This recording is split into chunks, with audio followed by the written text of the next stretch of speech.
Someone will try to shake your confidence today. Maybe it has already happened. A sharp comment. An unexpected challenge. A moment that left you speechless. Then hours later, the perfect answer came to your mind. Most people lose these battles before they even realize they are fighting one. Machiavelli understood something dangerous about human nature.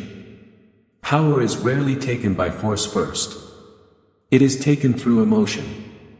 The moment someone controls your reaction, they begin to control you. But imagine having 7 responses so calm, so calculated, and so powerful that every attack loses its force before it reaches you. Not because you are stronger than others, but because you understand the game better than they do. Welcome back.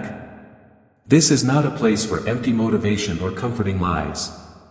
Here, we study the minds of history's greatest thinkers and strategists. We examine the lessons of Marcus Aurelius, Epictetus, Seneca, and Machiavelli himself. Their wisdom survived centuries because it was created for life's hardest moments. Before we begin, ask yourself one question.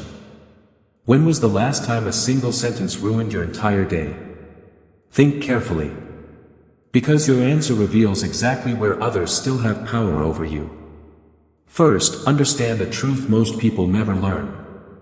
Words have no power until you give them power. Epictetus was born a slave. He suffered humiliation, pain, and cruelty. Yet he taught a principle that changed everything. It is not events that disturb people. It is their judgment about those events. Read that again. The insult is not the problem. The criticism is not the problem.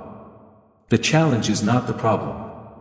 The problem is the meaning you attach to it. Someone calls you weak. Someone doubts you. Someone tries to embarrass you. The words enter your ears for a second. But the story you create around those words can torture you for days. That is where suffering begins. Marcus Aurelius understood this deeply.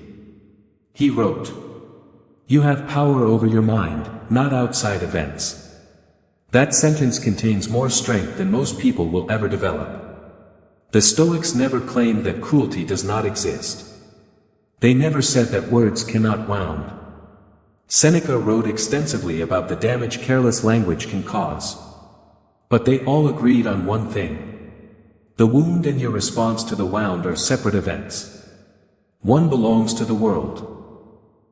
The other belongs to you. And only one is under your control. That is why the responses in this video are not clever comebacks. They are positions of power. Philosophical weapons that protect your mind from manipulation. Response number 1. I may be wrong. 3 simple words. Most people hear those words and think they sound weak. The wise know the opposite is true. Marcus Aurelius, ruler of the Roman Empire, wrote, "If someone can show me that I am mistaken, I will gladly change." That is not weakness. That is strength without insecurity. Most people defend their ego. Powerful people defend the truth. The attacker wants your pride. They want you emotional, defensive, angry. Because emotional people are predictable. Predictable people are easy to control. But when you calmly say, "I may be wrong," the attack loses its target. There is nothing left to hit. You show something that makes aggressors uncomfortable. You are not afraid of being wrong. Which means you are not afraid of them. A story about Epictetus captures this perfectly. One day, a student aggressively accused him of making mistakes in his teachings. The student expected resistance. Instead, Epictetus calmly replied, "You may have found something I missed. Explain further." The student's aggression immediately weakened. Why? Because conflict needs resistance. Without resistance, there is no battle. This reflects a deeper principle. Align yourself with truth, not with your ego. An ego can be defeated. Truth cannot. Now think about the person who makes you most defensive. The next time they challenge you, ask yourself, what if they are right? Not as surrender. As strategy. Response number 2. Silence. Most people believe silence means weakness. They are mistaken. Silence is often the strongest answer in the room. Seneca advised people to distance themselves from those who constantly complain, provoke, and drain energy. Notice something important. His solution was not endless arguments. It was withdrawal. The Stoics understood a truth that modern psychology later confirmed. Not every attack deserves your attention. Not every challenge deserves your response. When someone insults you, they are usually seeking something. Your anger. Your fear. Your explanation. Your reaction. That exchange is their reward. Silence denies them that reward. But this is not cold silence. Not offended silence. Not passive-aggressive silence. It is strategic silence. The silence of someone who examined the attack and decided it was too small to deserve a response. Marcus Aurelius practiced this constantly. Before speaking, he paused. Before reacting, he observed. Before defending himself, he asked whether defense was even necessary. As emperor, people challenged him every day. Politicians provoked him. Generals tested him. Critics attacked him. Yet history shows the same pattern repeatedly. He remained calm. Often he spoke little. Sometimes he said nothing at all. The ancient world called this quality greatness of soul. Because true power does not rush to defend itself. True power remains unmoved. The ancient world respected this quality above almost everything else. The ability to remain still when others expected a reaction. Think about it carefully. The moment you react emotionally, you reveal yourself. You show people exactly where your weaknesses are. You hand them a map to your mind. But when you answer with calm silence, or with the smallest possible acknowledgement, you reveal nothing. You remain free. The most powerful people I have ever observed shared one habit. When challenged, they did not rush to speak. The silence itself was the answer. Response number 3. That's an interesting perspective. This response demands more discipline than almost any other. Why? Because it requires you to listen without agreeing, acknowledge without surrendering, and stay connected to someone's reality without becoming trapped inside it. Epictetus built his entire philosophy on one simple truth. Some things are within your control. Others are not. That's an interesting perspective, is the verbal expression of that wisdom. Notice what it does not say. It does not say, you're right. It does not say, you're wrong. It takes no side. Instead, it says, I hear your opinion, and I choose not to let it control my state of mind. Most people unconsciously absorb the emotions of others. Their anger becomes your anger. Their anxiety becomes your anxiety. Their certainty becomes your certainty. The Stoics warned against this trap. They understood that many disturbances come from outside influences entering the mind unchecked. This response creates distance. A space between what was said and how you choose to react. And that space is where power lives. But there is an important condition. You must mean it. If you say, that's an interesting perspective, while secretly boiling with anger, you have learned nothing. The goal is genuine curiosity. To see different opinions as interesting rather than threatening. Marcus Aurelius practiced this constantly. Every day he dealt with difficult people. Arrogant people. Dishonest people. Selfish people. Yet he reminded himself each morning. The people I meet today may be difficult, but they are human beings just like me.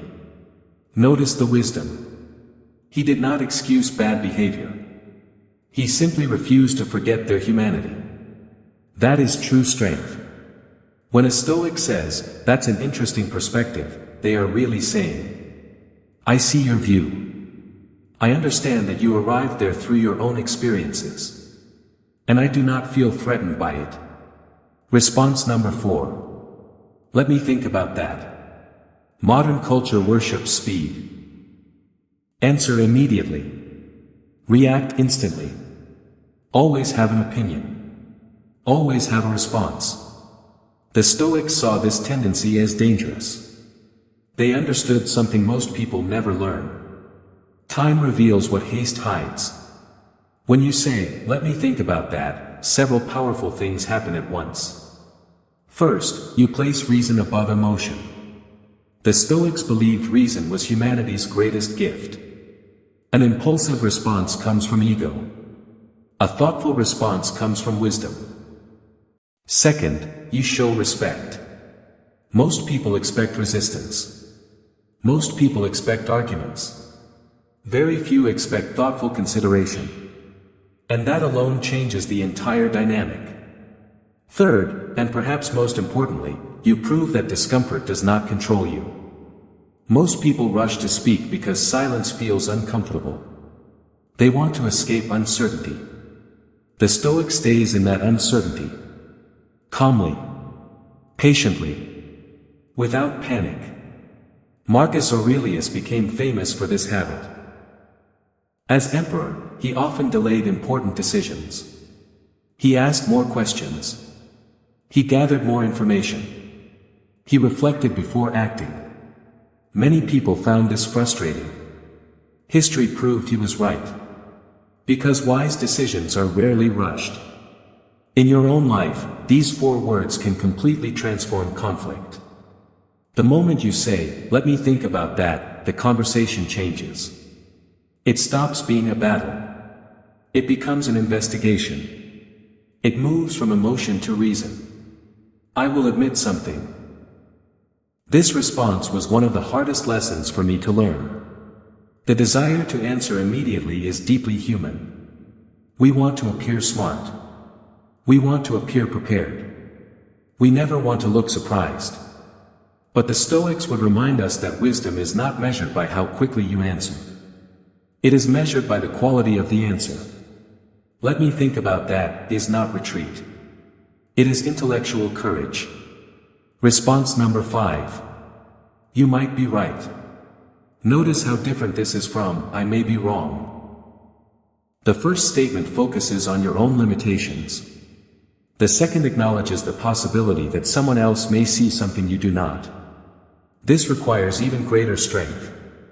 The founder of Stoicism, Zeno, taught that the purpose of discussion is not victory. The purpose is truth. A person who enters every debate trying to win has already lost something far more valuable. The ability to learn. That is why, you might be right, is so powerful. Not because it is strategic. Because it is honest. When spoken sincerely, it shows goodwill. It shows that you care more about reality than about protecting your pride. And people instantly feel the difference. But understand this clearly. You might be right is not surrender. It is not agreement. It simply means, I am willing to consider the possibility. Most people reject ideas before examining them. The Stoic does the opposite. They hold possibilities open. They investigate. They learn. Seneca once wrote that the first step toward wisdom is wanting to become wiser. The same principle applies to conversation. The first step toward understanding is being willing to change. If you enter every discussion convinced you already know everything, you are not learning. You are performing. And performance has never been a path to wisdom. Think back to the last person who truly changed your mind. What made it possible? Most likely, it was not the force of their argument. It was the respect they showed you. You felt understood rather than attacked. That is exactly what you might be right offers. Even during the hardest conversations. Response number 6. This doesn't require my reaction. This response is usually spoken silently. It is a private reminder. A conversation you have with yourself. In the small space between hearing something and reacting to it. That tiny moment decides everything. Because many regrets are created in seconds, while wisdom is created in pauses. Sometimes this phrase can be spoken aloud, calmly, without anger, without drama. And when it is spoken correctly, it carries enormous power. Because it communicates a dangerous truth. Not everything deserves access to your energy. Not everything deserves access to your emotions. And not everyone deserves access to your peace. Epictetus returned again and again to one idea above all others. The power of choice. He called it the one thing that truly belongs to you. Your will. Your ability to decide what deserves your attention and what deserves to be ignored. Everything else can be taken away. Your reputation. Your wealth. Your status. Even your health. But no one can force you to surrender your judgment. That is why the phrase, "This doesn't require my reaction," is so powerful. It is not avoidance. It is freedom. It is the deliberate choice to protect your energy from things that do not deserve it. Marcus Aurelius often viewed life like a military campaign. He understood that not every battle should be fought. A wise commander chooses his wars carefully. Many people waste years fighting battles that never mattered. A careless insult. A stranger's opinion. A temporary conflict. The Stoic asks a different question. Will this matter 60 days from now? Because the answer often changes everything. Imagine a colleague publicly dismisses your work. Instantly, your emotions ignite. You want to defend yourself. You want to explain. You want to strike back. But the wise person pauses. They look beyond the next 60 seconds. They look toward the next 60 days. One path satisfies the ego. The other serves the future. The Stoic always chooses the future. That is not weakness. That is strategic patience. The kind of patience that builds power over time. Response number 7. Thank you for telling me. This may be the hardest response of them all. Not because the words are difficult. Because the mindset behind them is rare. Marcus Aurelius spent part of his journal reflecting on the people who shaped him.